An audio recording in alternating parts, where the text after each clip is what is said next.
저는 오늘 읽은 말씀 고린도후서 4장 7절 말씀을 통해서 질그릇 속의 보배라는 제목으로 하나님의 말씀을 함께 나누려고 합니다. 제가 미국에 와보니까요, 각 은행마다 은행에 가니까 무슨 이렇게 사물함 같이 무슨 이런 함들이 잔뜩 있는 것을 보았습니다. 그래서 물어봤더니 하는 얘기가 각자가 저 은행에 등록을 해서 달달이 얼마씩 돈을 내면 저 보관함을 사용할 수 있다는 거예요.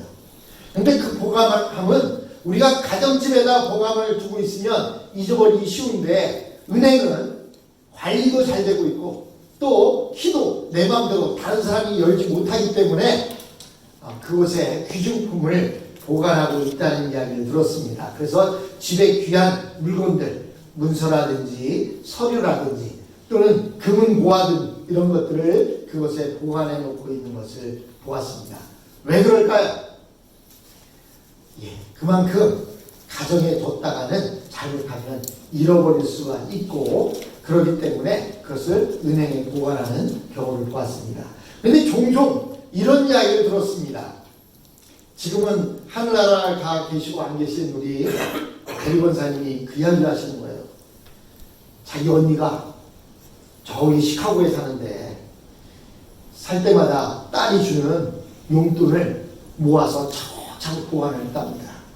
근데 이 보관한 용돈을 어디다 둘까 고민하다가 눈에 띄는 데 두면 혹시 누가 훔쳐갈까 봐서 그것을 몇만 불이 되는 캐시를 그 샤핑백에다가 신문지와 함께 넣어서 옷걸이에 걸어뒀대요. 그런데 딸이 가끔씩 집에 와보면 어머니가 연세가 많으셔서 이렇게 청소를 잘 못하고 그러니까 한 번은 어머니가 안 계신 사이에 집에 가서 청소를 하다 보니까 웬 옷걸이에 그 바닐백에 신문지가 들어있는 거예요. 그래서 아유, 우리 어머니 너무 많이 드셨나, 웬 바닐백에다 이렇게 신문지를 넣어갖고 이런 데다 이렇게 걸어놓으셨어? 하고 그것을 쓰레기통에다 버렸답니다. 그리고 나서 때마침 또 그 청수차가 와서 쓰레기통을 다 비워간 거예요. 언니가 돌아와서 보니까 자기가 해주신다는 캐시가 들어있던 그 바늘 봉지가 없어져 버린 겁니다. 근데 딸한테 그거 없어졌다고 말도 못하고 속으로 끙끙 앓면서 동생한테 전화를 해서 내가 평생 모아놓은 몇만 불이 그냥 싹 없어졌다, 이렇게 이야기하더랍니다. 여러분, 그래서 우리 어른들은요, 특히 여자분들은 옛날에 속바지를 입는데 그 속바지에 주머니를 만들어 달았어요. 그 속바지를 보고 꼬쟁이라고 얘기하는데, 꼬쟁이에 주머니를 막 달아놓고는 거기에다가 지전을 꼬깃꼬깃 해갖고 그 속에 두고 있다가 사랑하는 손주가 오면은 아이고 그 녀석 귀엽다 사탕사마를 하면서 그냥 치마를 걷어올리고 꼬쟁이 속에 손을 집어넣고 뭘 열심히 찾습니다. 나중에 보면 거기에서 이렇게 지폐가 나와요. 그럼 그 지폐로 손주들에게 주었던 그런 모습을 보게 됩니다. 마찬가지로 옛날 사람들은 무엇인가 귀중한 것을 보관해야 되는데 어디에 보관을 해야 될까 잘 몰라서 자기만이 아는 장소에 이렇게 두었다고 합니다. 저희도 가게 열쇠가 지금 어디 있는지 몰라요. 단 하나만 있고 나머지 하나는 제가 잊어버렸고, 하나를 잘 보관한다고 제 아내가 줬는데 어디다 보관했는지 찾지를 못하는 거예요. 여러분들도 종종 그런 기억이 있을 거예요. 전혀 생각지도 않고 있다가 옷장을 정리하다 보니까 그곳에서 100불짜리 지폐 몇 장이 나왔을 때 자기가 둔 거지만 꼭 없었던 돈이 생긴 것처럼 기뻐했던 여러분 모습도 있을 겁니다. 옛날 부자들이 자신들의 귀금속을, 금이나 은 같은 것들을 그냥 질그릇에 두어서 구석에 처박아 둔 적이 많이 있었다고 합니다. 그렇게 했더니 도둑이 들어도 다른 무슨 좋은 화문갑이나 이런 데는 열어보기는 하는데 구석에 있는 그 질그릇은 열어보지 않아서 잃어버릴 염려가 별로 없었다고 합니다. 또 여러분,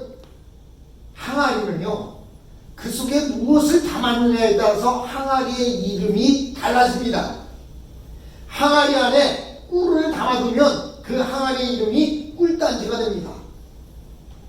항아리 안에다가 쌀을 보관하면 그 항아리 이름이 뭐죠?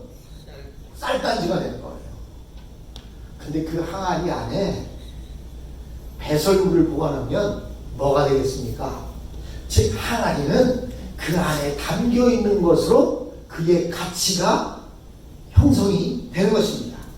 오늘 본문에 보니까 하나님께서 우리에게 값비싼 보석을 주셨는데 그 값비싼 보석을 주시는데 그냥 주시지 않고 트릭을 사용하여 주십니다. 그것은 값비싼 보석을 보석 상자에 넣어서 주시는 것이 아니라 다 깨진 형편없는 질그릇에 넣어 주시는 것입니다. 그래서 사람들은 대충 겉모양만 보고 설렁설렁 넘어가는 사람들이 있는데 그런 교만한 사람들은 절대로 하나님이 주시는 그 귀한 보화를 얻을 수가 없습니다. 하나님께서는 구원의 놀라운 진리를 화려한 보석 항아리에 넣어 주시지 않았습니다. 오늘 본문에 말하고 있는 질그릇은 자기를 가리키는 건데 그 자기가 누구예요? 고린도후서를 지금 쓰고 있는 바울을 가리키고 있는 것입니다.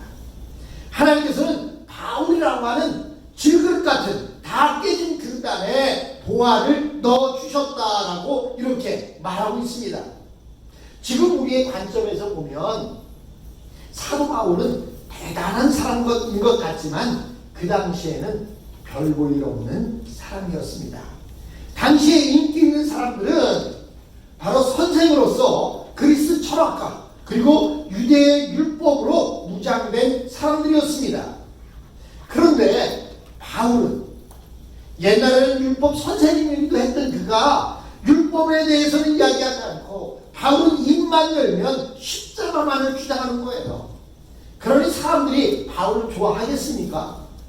여러분들도 친구들과 만나서 예수만 자꾸 친구하다 보면 사실 그들이 여러분을 자꾸 따돌리려고 하고 만나지 않으려고 합니다.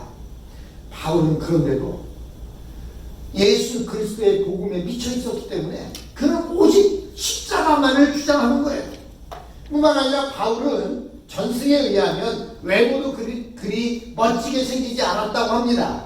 전한 바에 의하면 바울은 키가 작고 눈이 크며 머리가 벗어지고 어깨는 약간 구부러진 볼품없는 외모를 가지고 있었습니다.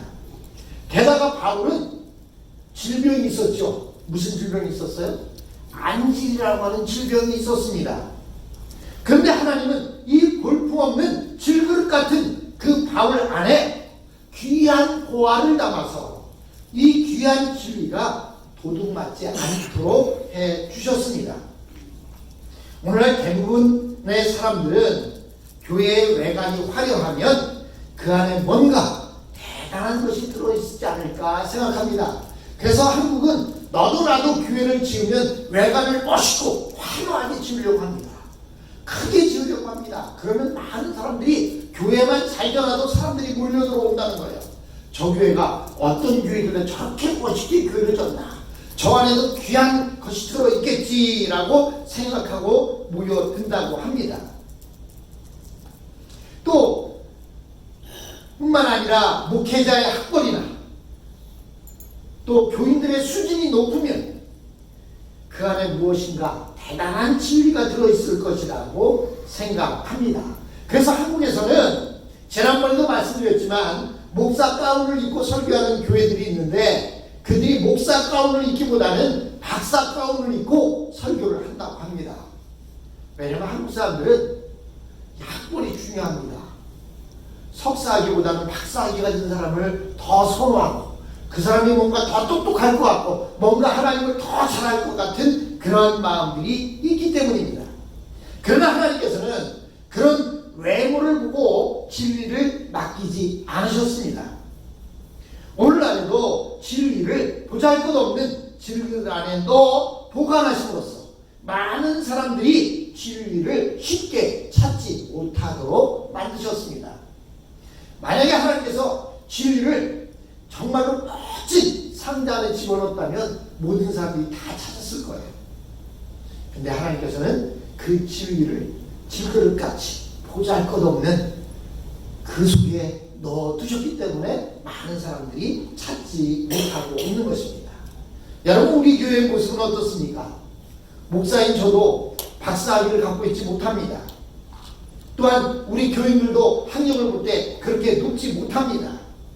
그럼에도 불구하고 하나님께서는 우리들에게 목사의 직분, 권사의 직분, 집사의 직분을 맡겨주시고 뿐만 아니라 지금까지 동역할 수 있도록 해주셨습니다.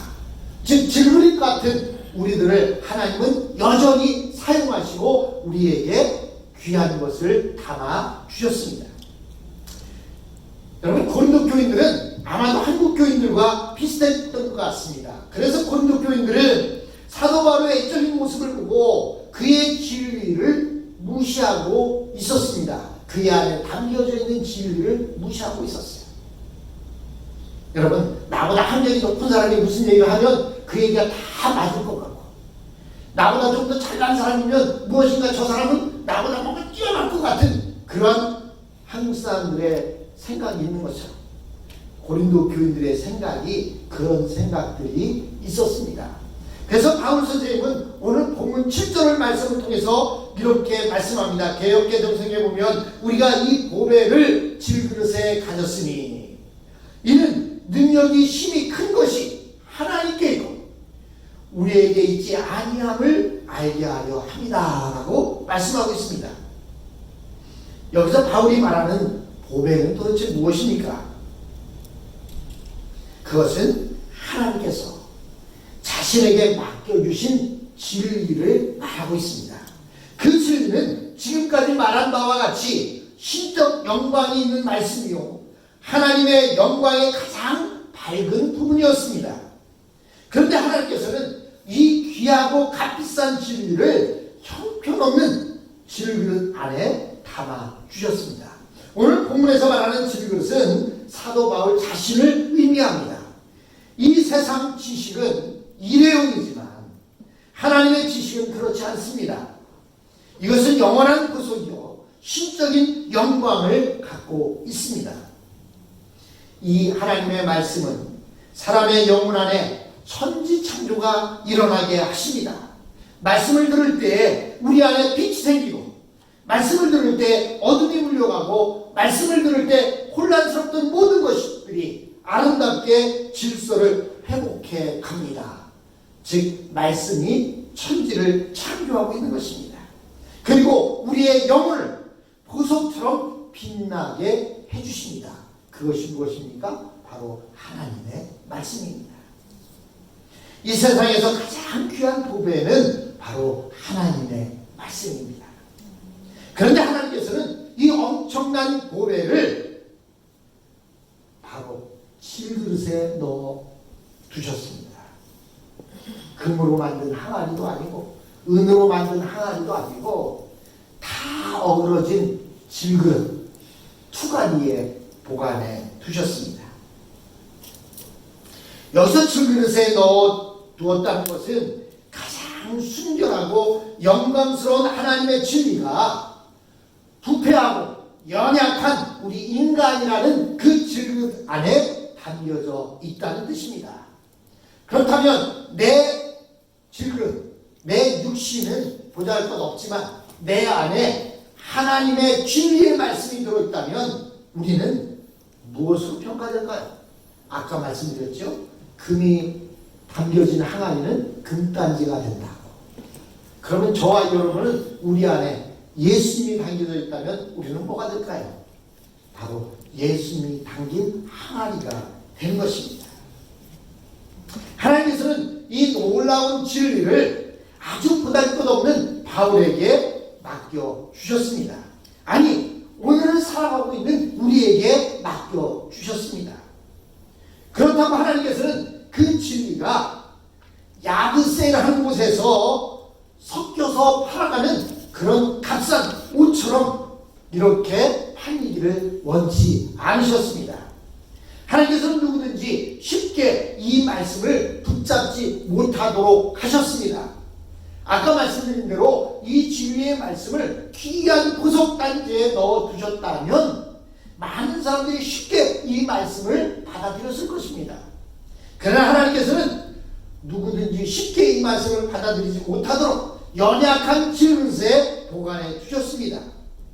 그런데 감사하게도 저와 여러분은 어떻게 했었는지는 몰라도 저는 제 부모가 먼저 믿었기 때문이었고 여러분들은 또 좋은 이웃을 만났기 때문인지는 몰라도 저와 여러분은 이 진리를 쉽게 붙들었습니다.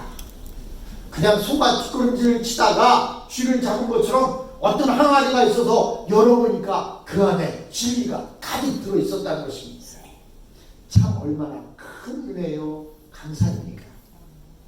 사람들이 하나님의 진리인 보배를 붙잡으려면 둘 중에 하나를 선택해야 합니다.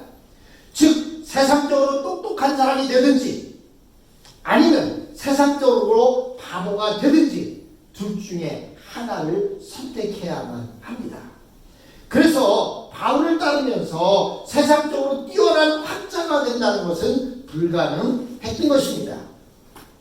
바울을 따르게 되면 세상을 포기해야 되고 세상에서 인정받으려면 바울을 포기해야만 했습니다. 지금 고린도 교인들은 바울 선생에서 복음이 전파되었을 때 바울을 따르기로 작정했었는데 그 교회에 유대교 랍비들이 들어오기 시작하고 그들의 이야기를 들으면서 바울이 전한 그 복음이 질그릇에 담겨있다는 그것 때문에 겉모습을 보고 그들이 바울을 내팽개치고 랍비들을 따르려고 하는 그 모습을 보고 있는 것입니다. 하나님의 말씀을 소유하려면 이 말씀 안으로 들어와야 하는데 그때에는 세상의 모든 것들을 버리고 주님의 말씀 안에서 새롭게 태어나야만 하는 것입니다. 바울은 왜 하나님께서 보잘것없는 자기 안에 이 영광의 말씀을 주셨느냐? 그것에 대해서 이렇게 대답하고 있습니다. 하나님께서는 질그릇 같은 나에게 그것을 맡겨주셨는데 그 이유는 무엇이냐? 이는 능력의 힘이 큰 것이 사람에게 있는 것이 아니라 하나님께 있고 우리에게 있지 아니함을 알게 하려 합니다. 여러분, 질그릇이 아니라 금그릇이었으면 어떻게 됐을까요? 그 안에 들어있는 것보다 자기 자신을 반짝반짝 빛내기 위해서 노력했을 것입니다. 그래서 바울 선생님은 질그릇에 그 하나님의 말씀을 주신 것은 이런 능력의 힘이 큰 것이 하나님께 있다. 사람이 있는 것이 아니다라고 하는 것을 알게 하려 합니다라고 말씀하고 있습니다. 하나님께서 이 놀라운 진리를 바울이라고 하는 보잘것없는 질그릇에 넣으신 것은 하나님의 진리는 그릇의 도움이 필요하지 않기 때문입니다. 이 세상의 많은 가짜들은 멋진 그릇 안에 넣어야 비로소 보배처럼 빛을 냅니다. 즉 다른 것의 도움을 받아야 비로소 빛을 발하기 시작합니다. 그러나 하나님의 진리는 좋은 용기, 좋은 그릇, 그 그릇의 도움을 필요로 하지 않습니다. 사실 여기서 표현해놓고 있는, 즉 고린도후서 4장 7절에 표현해놓고 있는 질그릇이라는 표현은 사사기에서 처음 나타납니다. 사사기 7장 2절로 23절에 보면 기드온 용사들의 이야기가 등장합니다. 그 기드온 용사들, 그 가운데 많은 사람들이 따라 나섰지만 하나님께서는 그 기드온 용사들의 숫자를 보지 않으시고 그래서 300용사만을 구별하게 하십니다. 그래서 300명에 불과한 그 기드온 용사들이 수십만의 미디안의 적들과 싸우기 위해서 앞으로 나왔습니다. 그런데 그들은 칼과 창으로 무장하는 것이 아니라 그는 기드온의 명령을 따라서 항아리를 하나씩 들고 나왔습니다. 여러분, 전쟁터에 나오는데 칼과 창을 가지고 나와도 이길까 말까 하고 거기다 수십만의 군대를 300명이 대적하는데 전쟁에 나가는데 칼도 똥도 아니요 창도 아니요 항아리만을 들고 나가는 거예요. 그 항아리도 지금처럼 유약을 바르는 반짝반짝한 항아리가 아니라, 옛날 여러분 항아리 아시죠? 그 유약 안 발라갖고 그냥 부드기한 그 항아리. 그 항아리를 가지고 나가는데 그 안에다가 나팔과 횃불을 감추고 나가라고 말합니다. 하나님께서 기도원 용사들에게 그렇게 항아리를 들게 한 것은 우리를 교훈하기 위해서였습니다. 즉 하나님의 전쟁에는 그릇이 좋고 나쁨이 필요가 없다는 거예요. 오늘날 교회는 항아리와 질그릇 같은 모양입니다. 그러나 그 안에 있는 것들은 하나님의 영광이요 하나님의 능력입니다. 그 항아리 속에 횃불과 그리고 그 항아리 속에 나팔을 감춰두고 있다가 기도원의 명령이 떨어지자마자 항아리를 깨뜨리고 어떻게 돼요? 숨어있던 횃불이 화끈하게 비쳤을 거 아닙니까? 그리고 그 항아리 속에 숨겨뒀던 나팔을 불기 시작합니다. 그랬더니 어떻게 됐습니까? 그들은 자기들끼리 놀라서 서로 치고받고 싸우다가 다 멸망당하고 말았습니다. 그들이 항아리를 깨뜨리면서 나팔을 불고 들었을 때 수십만 명의 미디안 사이에는 두려움이 일어나면서 서로 죽이기를 시작했던 것입니다. 오늘날 우리 교회는 보잘것없는 항아리와 질그릇에 불과하지만 우리 안에 감춰져 있는 진리는 능히 이 세상의 모든 사람의 세력을 부수고도 남는 능력이 있습니다. 우리는 그 진리로 무장하고 싸웁니다. 하나님의 진리를 자꾸 선포하면 우리 안에 미신과 두려움으로 숨어있는 사탄의 세력이 결박을 당하게 되는 것입니다. 하나님께서 우리에게 주신 말씀 안에는 신적인 영광과 능력이 있습니다. 우리의 보잘것없는 외모나 우리의 보잘것없는 능력은 결코 부끄러운 것이 아닙니다. 하나님의 말씀은 우리의 외모와 아무런 상관이 없는 능력이 있기 때문입니다. 그런데 처음에는 보잘것없는 외모를 보고 이를 부끄럽게 여기는 사람들이 많았습니다. 우리도 때로는 자신이 부끄러웠습니다. 그러나 하나님의 말씀은 온 세상을 뒤흔들고 있습니다. 우리 질그릇 안에 감춰져 있는 하나님의 진리의 말씀, 그 보배를 가지신 여러분, 우리 안에 있는 그 보배를 사랑하는 자가 됩시다. 내 모습은 질그릇처럼 볼품없고 쓸모없는 것 같지만 내 안에 하나님의 진리의 말씀이 들어 있습니다. 그렇다면 나는 볼품없는 존재가 아니라 하나님의 존재인 것입니다.